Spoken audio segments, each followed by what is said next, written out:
Imagine a company announcing this to its shareholders.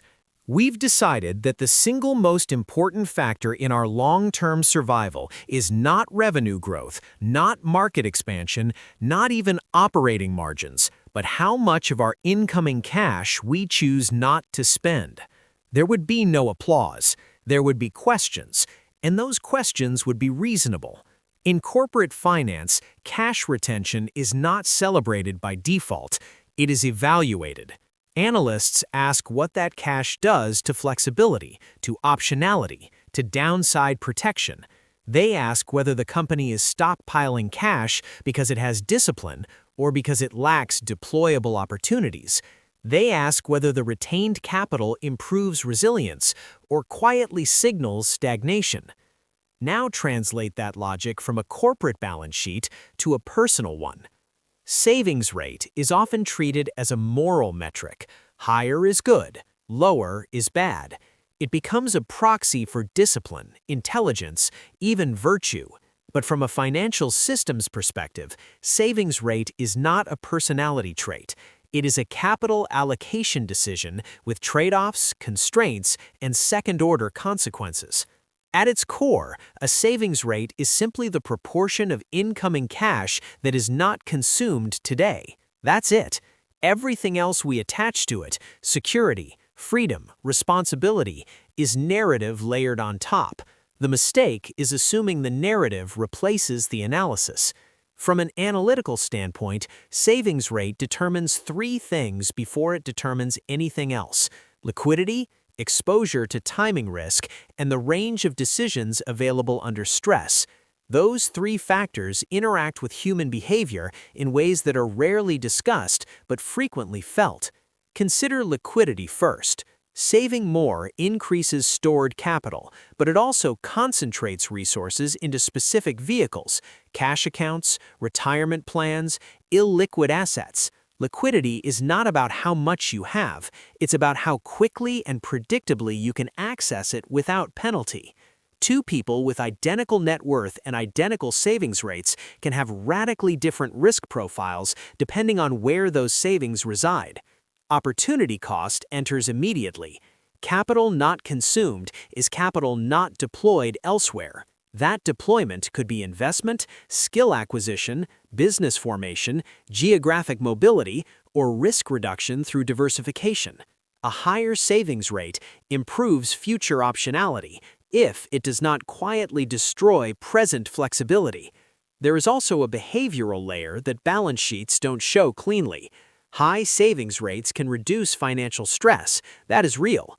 They can also encourage risk aversion, delayed decisions, and over-optimization for safety at the expense of adaptability. These effects are probabilistic, not guaranteed, but they exist often enough to matter. To be clear, saving more is not the problem. Treating savings rate as an unquestioned goal detached from structure and context is where risk accumulates. In finance, any metric elevated above the system it operates in eventually produces distortions. That distortion becomes visible not during stable periods, but when conditions change. In stable conditions, almost any reasonable savings rate appears to work. Income arrives on schedule, expenses behave predictably, markets fluctuate but do not seize. In that environment, retaining more cash feels like an unambiguous improvement. The system is not being tested. Stress reveals structure. Imagine a realistic, non-dramatic scenario. Income does not disappear permanently, it is interrupted. A contract is delayed, a role is eliminated and replaced within several months, a family obligation changes expense timing. None of this is rare. What matters is not the event, but the sequence of decisions it forces. A high savings rate that fed primarily into illiquid or restricted accounts can look strong on paper while producing weak decision options in real time. Liquidity constraints create timing risk. Timing risk forces suboptimal actions. Those actions often convert temporary disruptions into permanent losses, selling assets early, withdrawing at penalties, declining opportunities that require short-term spending. This is where opportunity cost becomes non-theoretical. Capital locked away for a distant future cannot be used to reduce near-term fragility. A savings rate that ignores this trade-off may reduce long-term uncertainty while increasing short-term exposure. That trade can make sense. It can also backfire. The difference lies in structure, not intention. At this point, a common counterargument deserves acknowledgement. Yes, higher savings rates increase margin for error. They reduce dependence on credit. They offer psychological stability that improves decision quality. These are real benefits. However, those benefits do not eliminate liquidity risk. They do not neutralize timing mismatches, and they do not automatically translate into better outcomes if the capital is misaligned with the risks being faced. Another counterpoint often raised is income growth. If income rises quickly enough, the savings rate becomes less relevant. This is partially true. Income growth can overwhelm poor allocation decisions, but relying on growth introduces its own uncertainty. Growth is uneven, non-linear, and often correlated with higher volatility.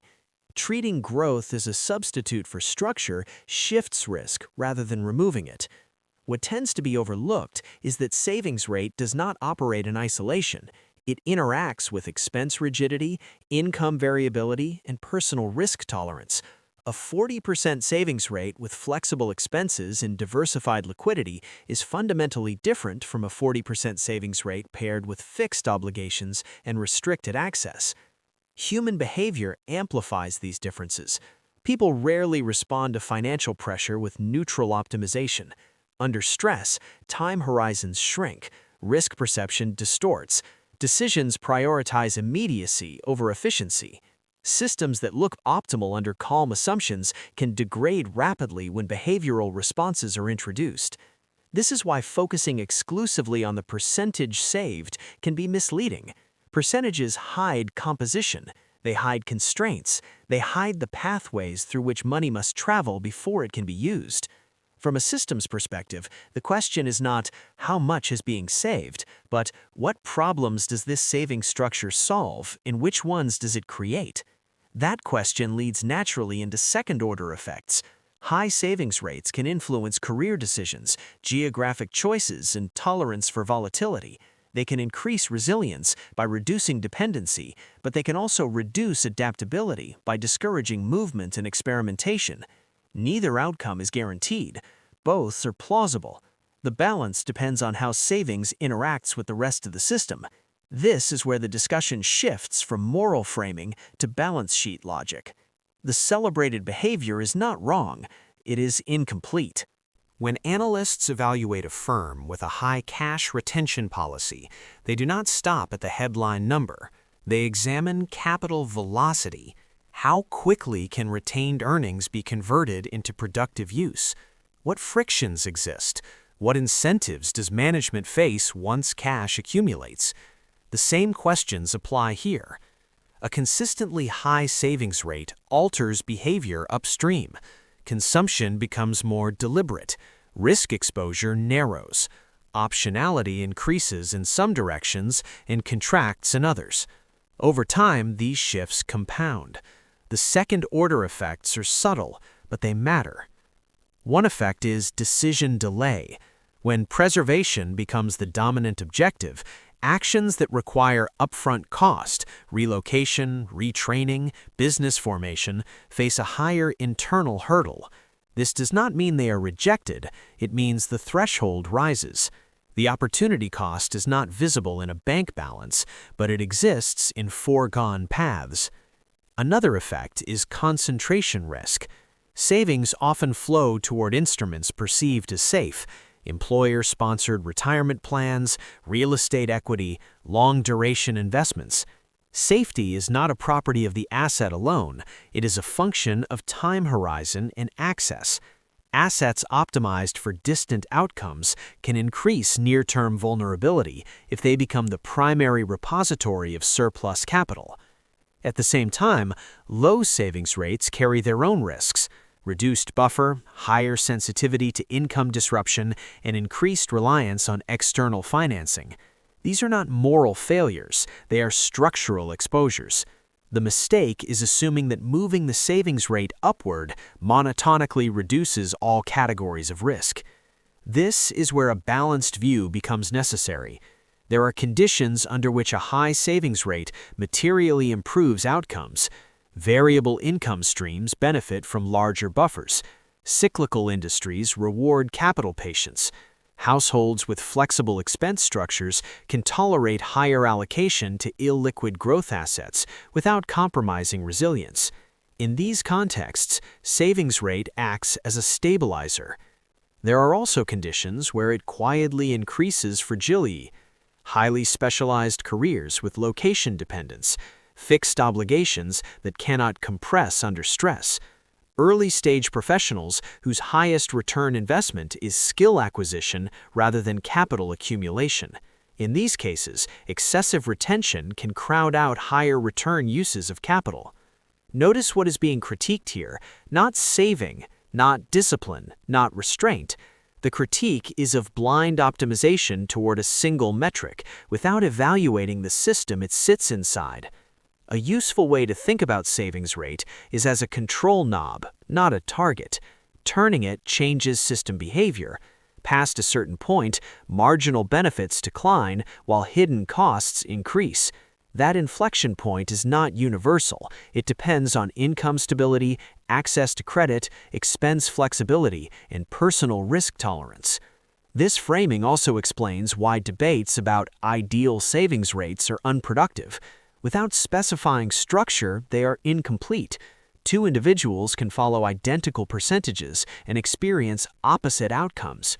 The corporate analogy holds. Companies that hoard cash without a deployment thesis eventually underperform. Companies that run too lean become brittle. The optimal policy emerges from risk modeling, not ideology. Which brings the discussion to its final layer: decision-making under uncertainty. Savings rate shapes the menu of actions available when information is incomplete. It determines which risks can be absorbed and which must be avoided. It influences whether disruptions are inconveniences or turning points. This is not about comfort, it is about control. Control in finance is rarely absolute. It is probabilistic. It is the ability to choose among imperfect options rather than being forced into the least bad one. Savings rate contributes to that control, but only through the structure it creates. Viewed this way, the question shifts again. Instead of asking whether a savings rate is high or low, the more precise inquiry is what risks it is meant to absorb and which ones it leaves exposed. Every balance sheet has vulnerabilities. The goal is not elimination, but alignment. A savings structure optimized for long-term accumulation, but thin on near-term liquidity, handles market volatility well and timing shocks poorly. A structure optimized for maximum flexibility absorbs disruption, but may sacrifice compounding. Neither is inherently superior. Each expresses a preference about which uncertainties matter more. Human behavior sits underneath all of this. People do not experience risk as equations, they experience it as pressure. Under pressure, systems reveal whether they were designed for resilience or simply for appearance. A savings rate that looks impressive but constrains decision-making under stress has a different risk profile than one that appears modest but preserves options.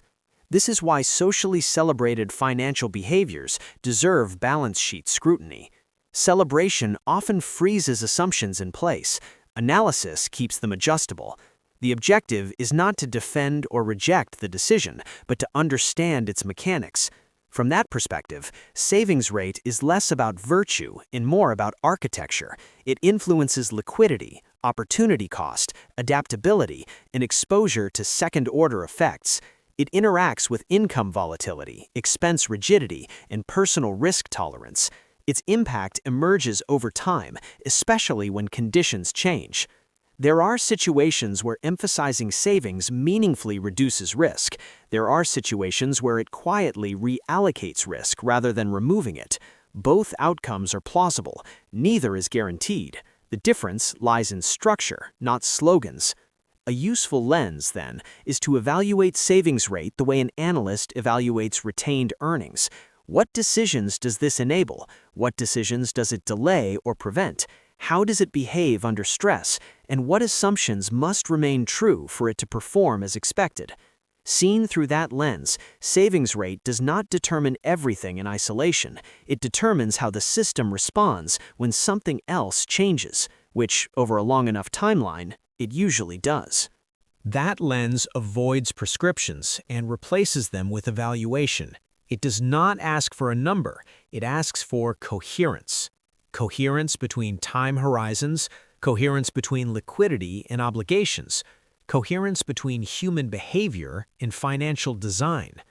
When those elements align, a given savings rate supports resilience rather than constraining it. When they do not, the same percentage can quietly amplify risk while appearing responsible. The difference is not visible in isolation. It becomes visible only when pressure is applied. In that sense, savings rate is not a finish line or a badge. It is a lever within a larger system. Pulling it changes outcomes, but never independently of the structure it operates within. The practical takeaway is that evaluating savings rate requires a framework rather than a checklist. One useful frame is to map the interplay between 4 dimensions: cash accessibility, expense flexibility, income stability, and strategic optionality. Each dimension influences how a given savings rate functions under real-world conditions. Cash accessibility addresses liquidity. How quickly can resources be deployed without penalty? Expense flexibility examines which costs can be adjusted if a disruption occurs. Income stability considers variability and predictability because the same savings rate has different implications when earnings fluctuate. Strategic optionality evaluates whether retained capital enables meaningful choices or simply accumulates passively. Analyzing these factors together creates a probabilistic understanding of resilience. It shifts the conversation from "I save X% to "Given my system, what range of outcomes does this allocation support?" Under this lens, decision-making becomes scenario-based. One can anticipate where a high savings rate reinforces stability and where it might introduce hidden rigidity. Savings rate, in this sense, is a tool for shaping flexibility, not a goal in itself. Its effectiveness depends on context, not virtue. Its risk is structural, not moral. By examining the system rather than the number, one can understand the subtle trade-offs and second-order effects that define long-term financial robustness. Viewed this way, the most reliable insight is reflective rather than prescriptive. The proportion of cash saved matters less than how that cash interacts with the broader financial architecture, with timing, liquidity, and optionality. It is a lens for understanding outcomes, not a rule for behavior.